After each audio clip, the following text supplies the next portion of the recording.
बिल्कुल, अभी समाज उतना विकसित हुआ नहीं है, बल्कि मैं तो उस एनलाइटेंड सोसाइटी का विजन देखता हूँ जहाँ पर चीज़ों के लिए हम थोड़ा और खुले मन से आगे आएँ, और जो पेरेंट्स हों उनके फिजियोलॉजिकल नाम से ना देखें, उनके साइकोलॉजिकल नाम्स भी हम देखें, और ये भी देखें कि क्या ये संतान को जन्म देने के लिए मानसिक और भावनात्मक रूप से परिपक्व हैं या नहीं हैं, और फिर उसमें आध्यात्मिक पहलू भी हम देखें, और सारी चीज़ों के मद्देनज़र फिर एक ऐसी संस्था होनी चाहिए जो उनको कम से कम सर्टिफाई करे कि ये लोग अब संतान को लाने के योग्य हैं, और जो नहीं योग्य हैं उनको छोड़ा जा सकता है और करुणापूर्वक समझाया जा सकता है कि ज़रूरत क्या है। उन बच्चों को आने दो जो ज़्यादा स्वस्थ, समझदार, प्रतिभाशाली होंगे, और समाज एक नए ढंग से आगे बढ़ेगा।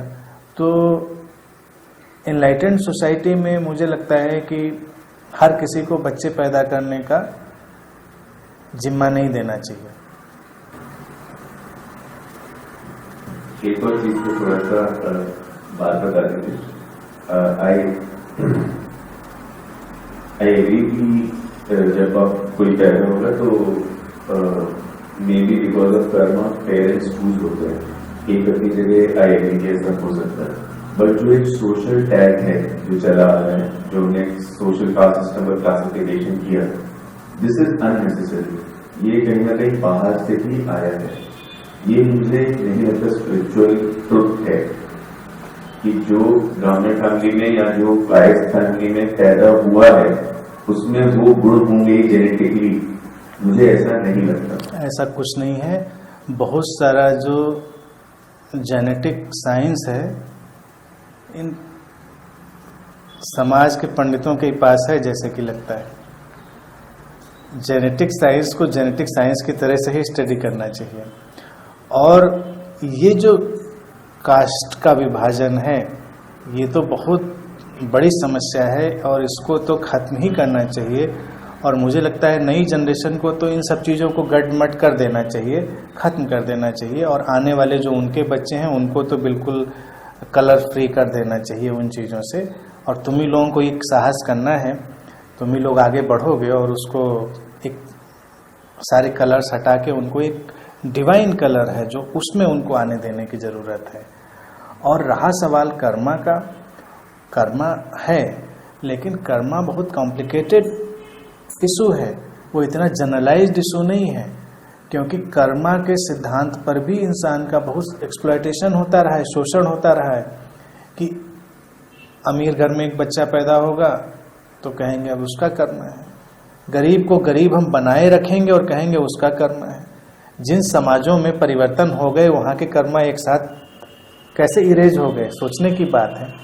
अगर कोई सामाजिक क्रांति हो और सामाजिक बदलाव आए तो ऐसा तो नहीं कि सारे के सारे कर्म एक साथ इरेज हो गए। तो बहुत सारे वो कर्म नहीं है, वो सोशल इम्प्रेशन है, वो केवल इम्पोजिशंस हैं, वो कर्म नहीं है। तो हम वो बड़े तौर पर बदलाव ला सकते हैं। अब शिक्षा का अभाव है तो हम किसी को कहेंगे अशिक्षित कोई व्यक्ति रह रहा है तो उसका कर्म है। हम शिक्षा की व्यवस्थाएं नहीं जुटा पा रहे हैं, हम शिक्षा की व्यवस्थाएं जुटाएं, हम उन बदलावों को लाएं तो अचानक वो कर्म चेंज हो जाएंगे।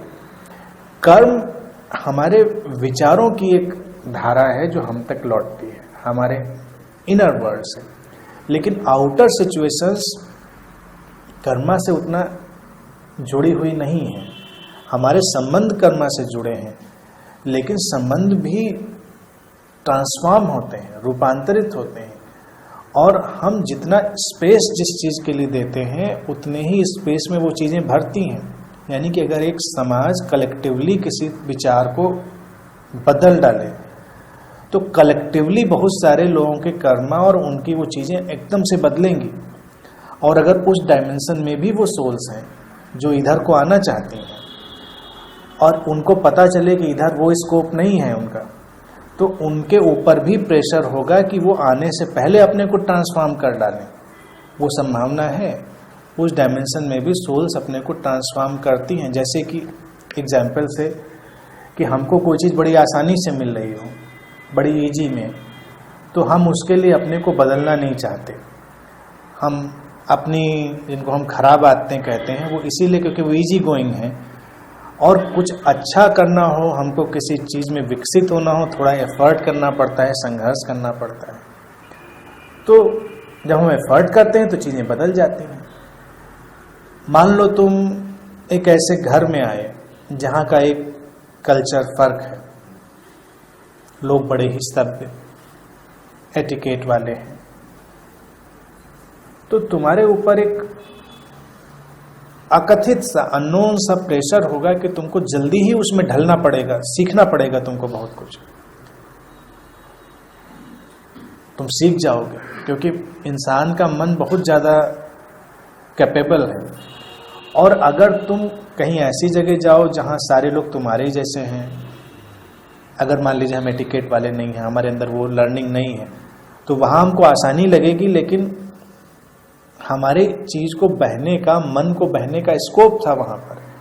इसीलिए समाज में, बच्चों में भी देखो क्या टेंडेंसी होती है कि जो बुराई होती है, लोग अपनी ही बुराई वाले व्यक्ति से मित्रता बनाने की कोशिश करते हैं, ग्रुप बनाने की कोशिश करते हैं, क्योंकि वो इजी गोइंग है, वहाँ अच्छा लगता है।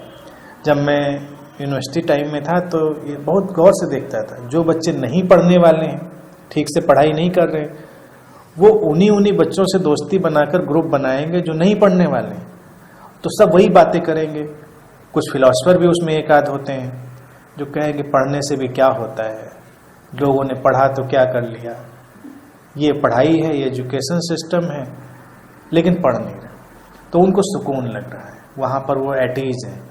लेकिन अगर वो किसी पढ़ने वाले बच्चे से फ्रेंडशिप करें जो अपना मेहनत कर रहा है, अपने टैलेंट को एक्सप्लोर कर रहा है, तो वहाँ के लिए उनको एफर्ट करना पड़ेगा, और उसके लिए उनका जो मन का मॉडल है वो ब्रेक होगा। अब बताओ स्कूलों का फर्क क्यों नहीं पड़ता? पड़ता है। अच्छे स्कूल में जब किसी बच्चे को डालते हैं तो उनका जो मॉडल है उसके लोअर माइंड को एक्सेप्ट ही नहीं करता वो मॉडल, क्योंकि उनका एक क्राइटेरिया है, वो उसको पुश कर रहे हैं। तो वो बच्चे भी जो किसी दूसरी जगह वो परफॉर्म नहीं कर पाते, वो वहाँ पर वो परफॉर्म करने लग जाते हैं, क्योंकि स्कोप वहाँ पर डिफरेंट है। कर्मा भी ऐसे ही है। अगर हम लोअर सिचुएशंस बहुत बनाकर रखेंगे तो हमको लोअर कर्मा ज़्यादा दिखाई देगा, लेकिन अगर हम वो सिचुएशंस ही विड्रॉ कर लें, लोअर सिचुएशंस, तो वो कर्मा भी इरेडिकेट हो जाएगा, ख़त्म हो जाएगा।